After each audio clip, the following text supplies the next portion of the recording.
Aw, look at the little scrunkly, a chewy chew, a chewy goo goo. Oh, hello, it is I, Cat Lover Gaming. Foekoe Gaming is currently on vacation, so I'm filling in for him. Did you know that I like cats? Cats are pretty cool, they lay around and they do nothing.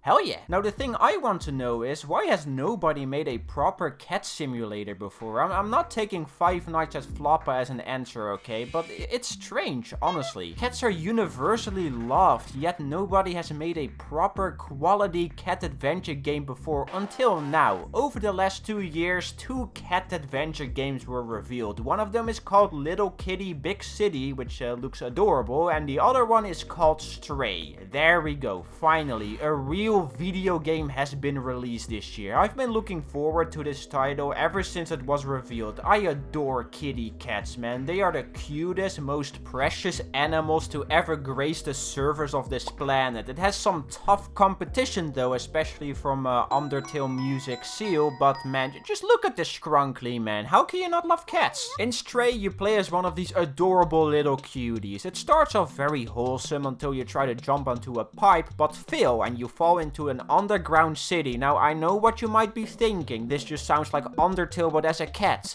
Which, yeah. It is. This is an adventure exploration game that is completely being played from the perspective of your little feline. You do get a little robot called B12 that helps you talk to NPCs scattered throughout the world, pick up certain items, open doors, and a handful of other things, but 90% of you is just doing a bunch of mischief as a dubious little creature. How particular. The whole game is split up into 2 main gameplay parts. You have the linear obstacle areas where you need to go through some sort of obstacle course like a chase sequence, stealth section, a climbing bit or puzzle, and the open-ended cities where you can mess about to your heart's content. I do really like the linear obstacle areas. Ever since I played Ori and the Will of the Wisp, I've fallen in love with chase sequences, but the real star of the show are the open-ended areas where you just play around as a kitty cat. You scratch, sleep, knock things off ledges, tumble over books, climb onto air vents, stroke legs, break flower pots, so on and so on. There's even a dedicated meow button that I pressed at least 3,000 times. The world of Stray is filled with little interactable things, ledges you can climb onto, NPCs that can trip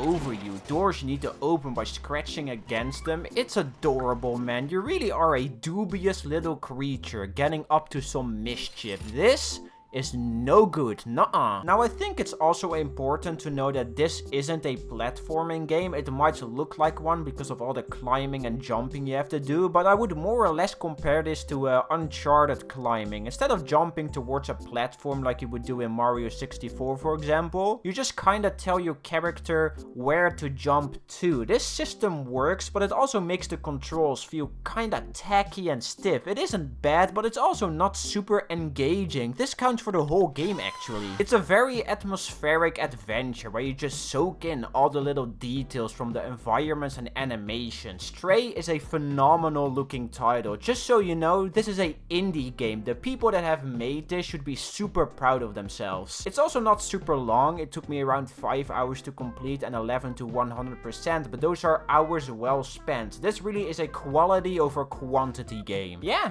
That's Stray. It's a fun adventure. It really isn't some masterpiece, honestly. It's kind of a turn your brain off type of adventure with some energetic moments scattered throughout, but come on, you play as a little kitty cat wearing a backpack with a little flying robot inside. How can you not love it? Annapurna has been on fire, man. Last year they had that Outer Wilds DLC, the Pathless and Solar Ash, and this year they have Neon White and Stray. So keep it up, guys. Subscribe to Foekoe, by the way. I'm still Cat Lover Gaming. Subscribe. Please do it.